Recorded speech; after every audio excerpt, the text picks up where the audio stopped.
Hi there. Welcome to the PRUSKOP Podcast. My name is Megan Prusko, and I'm a residential and multifamily realtor here in Edmonton, Alberta. If you're interested in building one of these multifamily infills, this is going to be a fantastic episode for you to listen to. We are interviewing Walid Issa, who is the owner of Kyzen Homes. He is a builder that has done many infills, including these multifamily projects. He's very transparent with the pricing, with the lot size that you need, the zoning, what the process looks like, and what you can expect working with him. If you're looking to learn more about real estate, then drop a comment below on the content that you're trying to find, but you just can't seem to. I'd love to cover it for you. As always, please like and subscribe. It goes a super long way.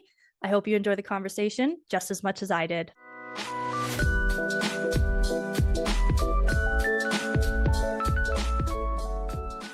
Welcome to the newest episode of the PRUSKOP Podcast, Walid. I'm so glad that you can join me today.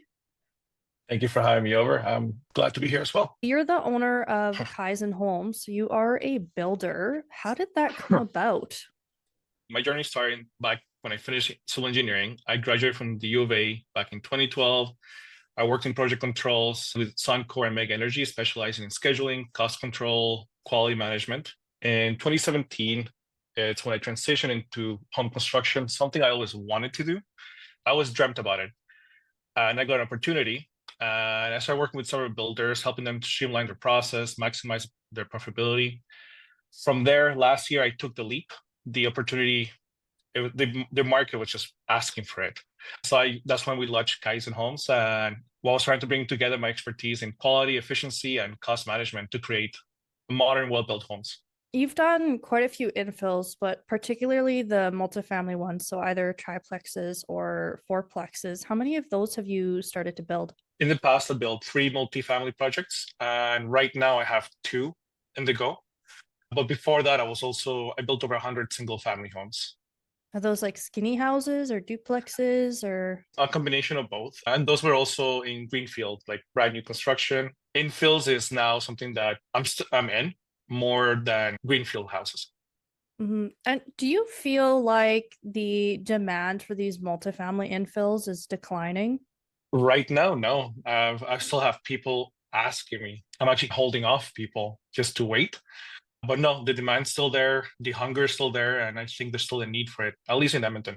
Yeah, the reason I'm asking is a lot of these buyers that are looking to get into pre-construction, they're thinking the market's oversaturated right now. So is it really worth me also investing in one of these if there's 3 other of them on the block as well? And I don't know, just the population that we're expected to receive here in Edmonton and the density that Edmonton's trying to push, I do believe that these are going to be valuable projects for quite some time. Definitely 100%.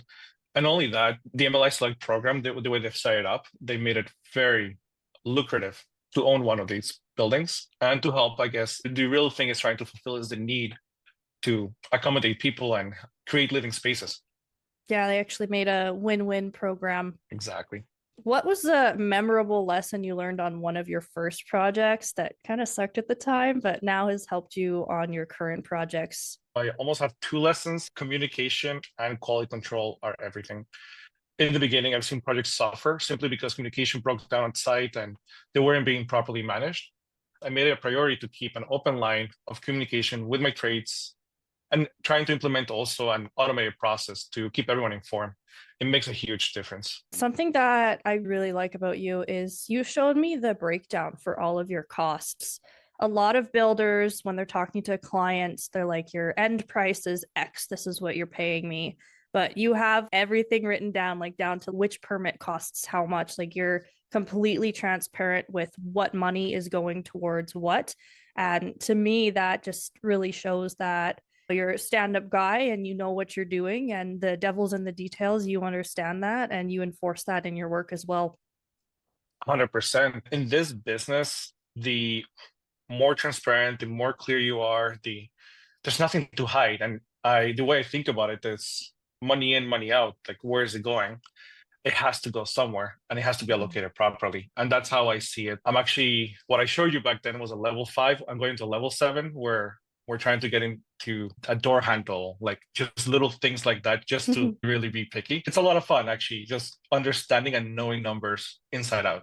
I'm glad that you think that's fun. I think like spreadsheets like that are fun as well. And A lot of these investors, they're either purchasing these kind of builds for the first time, or this is their first build at all, or they're out of province. So to them, there's a lot of risk and they don't know what to expect. And it's a gamble for them when they hire a builder. So I think when they meet you and you break down like every little detail, they can just be like, oh, okay, my questions are answered. I know I'm not getting ripped off. I know that he's a solid guy. I feel confident moving forward with him. That's what I'm trying to avoid, questions. So if I Mm, just give you everything from the get-go, there's no reason. It's also a way to save myself time, bookkeeping purposes as well, accounting. It's just really knowing where the project is headed, right? It's good for people to know that, especially when we're dealing with such high amounts of money. yeah, we're talking It's about millions of dollars. I think it's fair Yeah. that they have that. Yeah. So why would somebody choose to hire you to build a project when they could buy one pre-construction as a final product? It really depends on the investor goals first. If they want the hands-off approach, timeline return, pre-construction makes sense. Now, if you're looking for someone who can control, yield you higher returns and do cost savings, a hire builder to develop their own project is a smart choice. And now that becomes also a trust, right? And by working directly with a builder, investors can customize the project to fit their vision, optimize their costs by eliminating developer markups, and maximize equity by capturing the appreciation from land development. They have more flexibility in material selection, construction timelines, and unit layouts to better align with their investment strategy. Beyond that, a good builder should help navigate zoning, permits, and financing, which can be very overwhelming. So it's more for someone who's willing to be more involved. The way I do it is I don't keep you involved, but I want you to be involved, if that makes sense. I give you all the information, I give you all the updates, we do all the selections. That's your involvement at that point. Yeah, I think you're very flexible with how involved the client can be because I know a lot of people, they're like, I want to know everything that's going on, and you can update them. But some other investors are like, I don't really care. I'm just going to leave him to do his thing. Don't involve me. Here's my money. Get it done. Yeah. And you're good with both styles of clients. If an investor or a group of investors are looking to build an 8 unit and they want to hire you for it, how much capital should they expect to have walking into one of these deals? You're an investor looking to acquire a lot and build an 8 unit project. I would say if you have 1.5 million to 2 million in capital, great. Cash is always king. Equity, of course. The exact amount depends on key factors, the cost of land, the area they're building, and how they plan to finance the project. I know with the MLI Select program, it's a little bit different. At that point, you're more buying a product. But now if you're building from the get-go, this is how I would work. The land prices can vary depending on location, zoning, and size. If an investor secures favorable financing, they may need less upfront capital, but they should at least have 30 to 40% ready to cover the cost of land and permitting and foundation. That's what I would go. Yeah, so I typically recommend people walk into these deals with at least 550K cash. And to me, the easiest way to do these, if you are going through MLI Select, is to buy your land in cash first and then apply for CMHC MLI Select with your land developer. The other way is if you do finance your land with your CMHC construction costs, they're still going to ask you to put a hefty amount down because the lenders in CMHC aren't going to want to give you money unless they know that you have skin in the game. So like they're going to ask for you to put money in as well. So you can't finance everything with just the 5%. 100%. No, I agree. Yeah, it's the safest, and with today's market, you have to be aggressive. At least I know in Edmonton, like we were just talking about it, I think we're going to multiple offers, and it is what it is. It's cash is king. They'll take an offer that has no conditions and cash on hand. Yeah, these lots for these builds specifically are what's probably moving the fastest in Edmonton. So what I call the golden ticket lot size is 50 by 150, and that's because you can pretty much do whatever you want on a lot that size. And then as the width or depth decreases, then you start limiting what you can build on there. But if you have a 50 by 150, you can do quite a bit on it. So that's what is highest sought after right now in the West End and South Central Edmonton. I've seen these not even listed on the market, sold within the day, just through wholesalers, sold within the day. Sunny, a wholesaler I work with, she's like, oh, I have 2 lots. She's like, oh, never mind. I just sold them because I mentioned it to this one builder. So these are flying off of the shelves. Yeah. And yeah, the prices are going up as well because, hey, it's worth it with the return that you can get with these buildings on them. It's prime for this right now. We're a great city and we're still affordable compared to the rest of Canada. Yeah, and I think especially for builders, they find it really attractive here because we relaxed our bylaws and we're making it builder friendly here. So Yep. that's why a lot of builders are coming here and just expanding our city even more or doing these infills. If an investor is financially qualified, but they don't have any experience building, how do you ensure that they're still going to have a successful project? My role at that point is to bridge the gap and guide them through the process to ensure a successful project. That's my role. I would provide a clear roadmap outlining every single stage from land acquisition to construction and occupancy so they know what to expect. I also handle the permitting, zoning, compliance aspects, ensuring everything is done correctly from the start. To protect their investments, I focus on cost control and quality assurance. I also keep the investor informed regular progress updates and financial tracking, just to keep transparency, obviously. Mm-hmm. And additionally, I connect them with the industry professionals, including property managers and real estate agents, if they ever need that down the road. At the end of the day, my goal is to make it stress-free and profitable as possible, while ensuring they feel confident in their investment. You're pretty much the headmaster of the build. So anything that happens, you'll go over them prior to starting and breaking ground. This is the general process on how it works. Here is the timeline. And then as that process begins, you'll give them the updates of now we are at the framing stage. Now we are at the boarding stage. And yeah, I think communication is just key. So does it matter if they're in province or out of province investors? It doesn't make a difference. The key is having a strong system in place to keep them informed and ensure the project runs smoothly. Like I would say for out of province investors, just regular updates, progress reports, financial tracking. I know that's what they're looking for. What are some steps during the building or the financing process that more people should be aware of before they're deciding to buy a lot unconditional and build multifamily? The couple of things that they need to look into is zoning and bylaws. Not every lot is ready for multifamily development. They need to be familiar or aware of the size of the lot, servicing and infrastructure costs such as EPCOR, sewer, water, or power, which can be an unexpected cost. There's ways to ballpark the number prior to even committing. I've heard of horror stories. Having a good financing strategy, can they afford it? How far can they go? What's their draw schedules? Do they have it on hand or is it a loan structure? And then the soft costs and permitting are necessary to know. And construction timeline, cash flow. There are things that can delay a project like weather, permitting. It's just part of the process. And then what's their market and exit strategy? That's something that they need to figure out from the beginning also as well. Mm-hmm. Yeah, you mentioned zoning. So if we are looking to build one of these 8 units, then what should the zone of the land be? Edmonton made it free for all. So it's RS. What you're looking for is more 600 square meters of land. And you have to make sure it fits that criteria. If it's less than 600, you can't do an 8-plex. A 6-plex, you need at least 450 square meters. You talked about the infrastructure. What are people looking for with infrastructure on these lots? Once you go to a bigger multifamily, the idea is that you're buying an old property that has a smaller water and sanitary hooked up. You have to upgrade that. And that upgrade can be north of 30 grand all the way to 100 grand. So how can people check that? You need to have your connection with EPCOR. I can't disclose that. But if you know someone in trade or a builder who has access to that, a simple phone call can solve that problem. Another thing to look at is the power pole. Does the property have a power pole right in the middle of the back or the front or whatever it is? Because that can be very costly. You're looking at at least 60K to move that power pole. 60. Right. So just gotta account for things like that.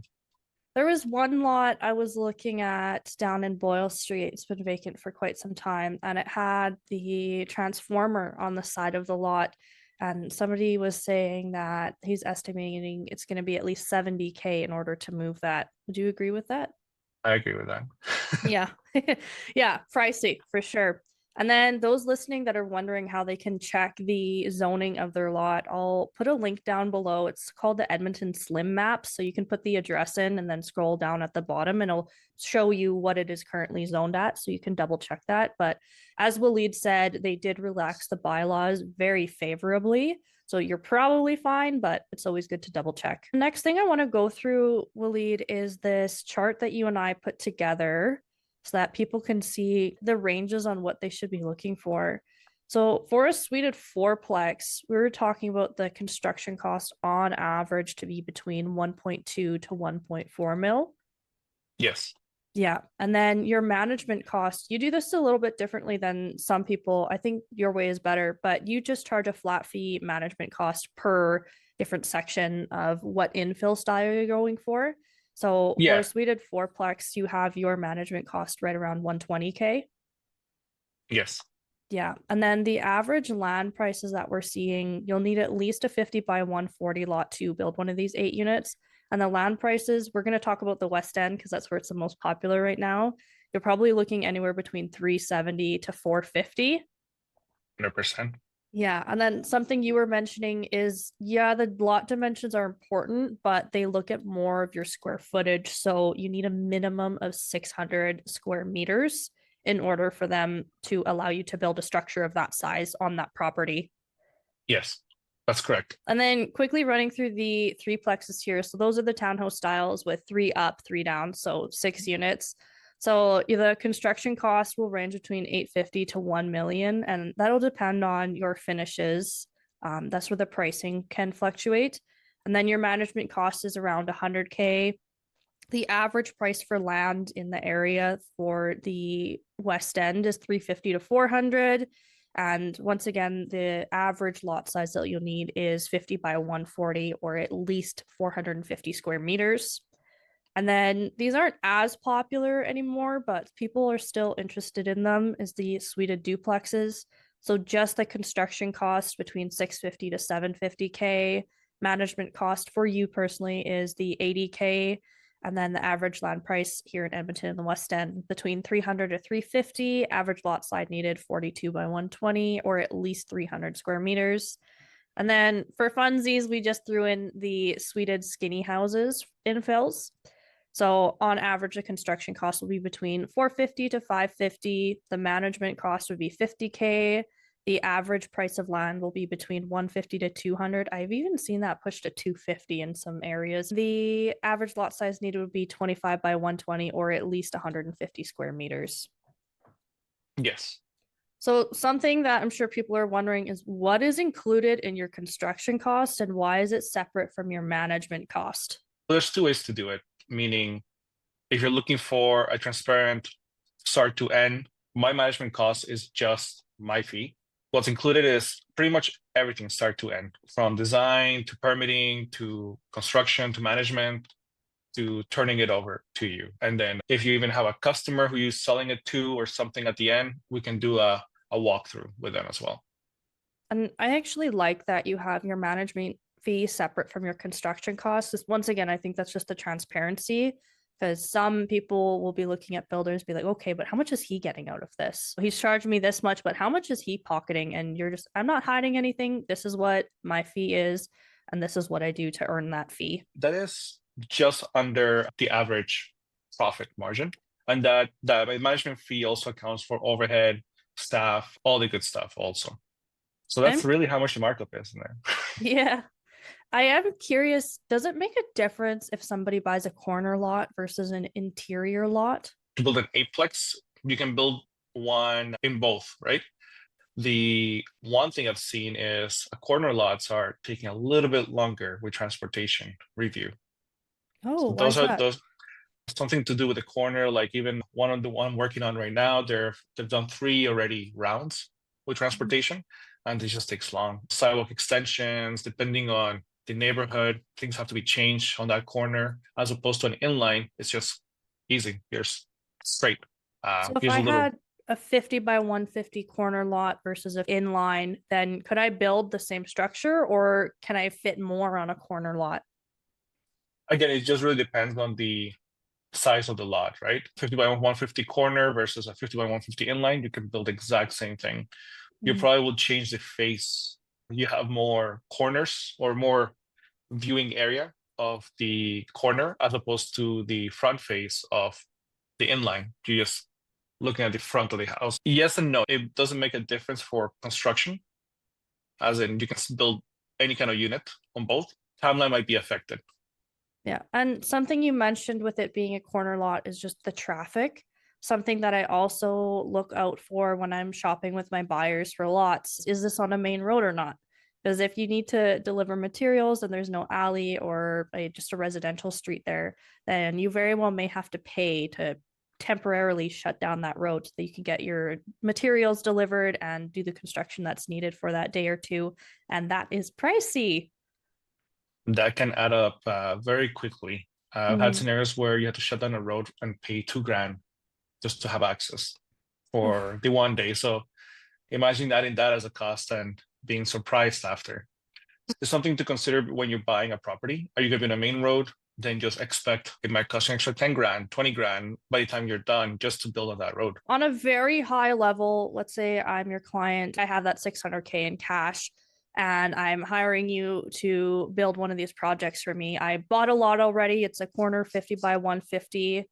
Help me, Walid. What do I do now? What can I expect the process to look like? The first thing that we do is we would survey the land. We'll start the blueprints started. That process might take about a month, maybe a little bit longer, or maybe a little shorter, depending if you use something we already have on hand. And then from there, we get all the documents for permitting ready. We submit it. In that process, while we're submitting for permits, we're creating we already have a pre-budget prior to, but now we start to get the real quotes now that we have a real blueprint. And from there, depending on what kind of customer you are, do you want to be involved? I'll send you to the selections while we're in the permit process just to get everything ready. And if you don't care too much about selections, we have something already prepared and we can just go off of. From there, every month or bi-weekly, depending on what stage we're at in the construction process, you get updates with pictures, the finances, where we're at, how much money we spent to date, what to expect, just to get you ready also. That keeps it very simple. I'll even get you involved to see the schedule, what to expect, what's coming up, what's been completed, what's left. If there's any real major issue, we'll let you know. I wouldn't let you know about the small things, but if there's a real major issue that's going to impact the cost that is out of our hand, that you should know about for sure. 2 weeks prior to, we do a walkthrough of the building and we catch anything that you might consider a deficiency, also abiding with warranty as well, right? What is actually considered a deficiency.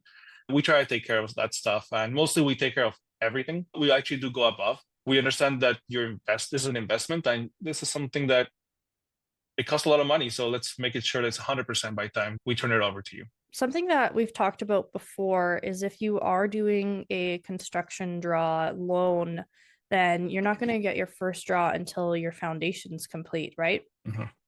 Correct. So out of pocket, typically you're going to be paying for the lot in cash, and then you're also going to be paying for the asbestos abatement, the demolition, then digging out, getting the forms up, and then pouring the foundation as well. That's all out of cash before lender money comes in, unless you are going through this like private lending. So you do have to have capital up front. If either way, if you're doing it all in cash or if you are going to a loan, you still need a good amount of capital up front. You need to be comfortable before you touch this kind of project as well, right? You were mentioning selections. So can you explain what selections people do have the option to choose between? What kind of products are you talking about? So cabinets, flooring, but if I take a step further back, if we're starting from scratch, we're open with the design of the layout of the building. That's part of the process as well. Tile, flooring, finishes, doors, hardware. Yeah, so the cosmetic stuff. Yeah, cosmetics, pretty much. Yeah. And then for the timeline, like if I come to you with a lot with an empty vacant house on it that I've now purchased in cash, how long can I expect on average for you to get your hands on this lot to having the full turnkey product finished? The whole process, I would tell people get ready for 1.5 years at this rate. Yeah. And what do you think is the longest part of the process? The longest where it feels like you're doing nothing is the permitting. but it's Yeah. not true. You are doing something, but it's the waiting, reviewing from the city to get this project approved. But once you have the permits, you can start the construction. It can be a solid 8 months to 10 months of just construction. So it's a year and a half to be safe. Yeah, that's what I've heard as well. And usually 4 or 5 months just to get the permitting set up, and then like 8 to 10 months for the actual construction phase. Yeah, to me, I think that the finishing stage is the longest stage because you could just go through any place like 8, 9, 10, 11, 12 times and still find deficiencies, and drywall deficiencies are the bane of my existence. But yeah, finishing, it seems, oh, this is all just the cosmetic stuff, so it should go by really quick. But that's where you got to have a lot of attention to detail, and you have to be finicky to make sure that everything that behind the walls is done justice by everything in front of the walls, and people can just tell the quality through and through. 100%. Yeah, you mentioned builder's warranty. So there's different kind of layers to builder warranties or different timelines. What are those timelines and what do they cover? So the builder warranties typically follow a 1, 2, 5, and 10-year structure. The 1 year usually covers workmanship and materials, pretty much anything. I call it bumper to bumper. So anything in the house, as long as you don't break it, it's covered. The 2 year covers delivery and distribution systems like plumbing, electrical, and HVAC. So anything you can think of in that furnace room that's in there, that's what's being covered. The 5 year is a building envelope, the exterior walls, roof, windows, waterproofing. And the 10 years covers the major structural components like foundation, load-bearing walls, and framing. And that's provincially regulated that builders have to abide by that, right? Yes, it's And law. then, yeah, I'm working with a buyer on one of these deals. It's already finished, but something funny happened where the builder isn't agreeing to go back and repair these deficiencies, even though it's been less than a year since it's been completed. So you told me about this. What happens if the builder doesn't come back to fix those things? What's the next step for the buyer? You can't change the law. That's the first thing. The law is law, meaning the builder is responsible for taking care of that stuff. Your brand new building or home comes with a warranty protection. Contact them first, let them know what's going on, list everything, take pictures. That's the first place to start. Now, if for whatever reason you still believe that your warranty should be covered, you can always take legal action. And that's something that no one wants to get into, but if it's absolutely necessary, I would understand that. Then also it's knowing the Alberta codes, like what is actually covered by warranty, what's not covered. That's another place to start off. I think that would be talk to the warranty and start looking at the code and see is this nail pop really covered? What's covered from the nail pop? Okay, so 1 year they will come do sanding. They won't do painting.